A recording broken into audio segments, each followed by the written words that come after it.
Fred, ng'otudde wano weka. Nakanjako ebyo bintu byakuntabisa byakulese wano.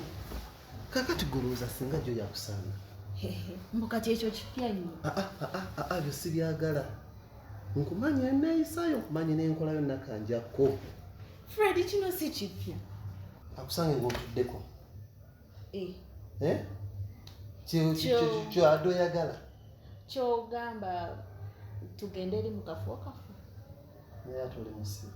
Mu mbuto zo si nkyowabala, bw'otulinga na Joyi, anti weefudde mukwano gwe, mubeere nga mukkaanya, mutukole nga bwe musobola ebyammwe. Kasita ye yanzikirize.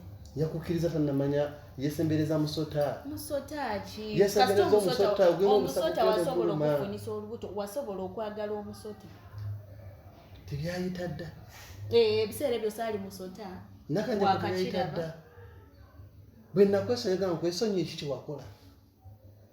Sooka olinde tubadde tukyayogera ku nsonga zaffe. Tugende eri mu kafo. Naani gwe obadde okuwa amasimba dde ekyakwata. Akafo nakwokya nakaggalawo nakapuwa. Sikyalina kifo kyo mugungi ebyo. Ng'opowa mangu. Emyezi 6 mpoye mangu. Emyezi 6 gye twawukanye mpoye mangu. Naye gwe byonna bala. N'ekyobala kikulu. Wano mu maka ga Fred togenda kifuna. Fred, wali badde onkwata bulungi.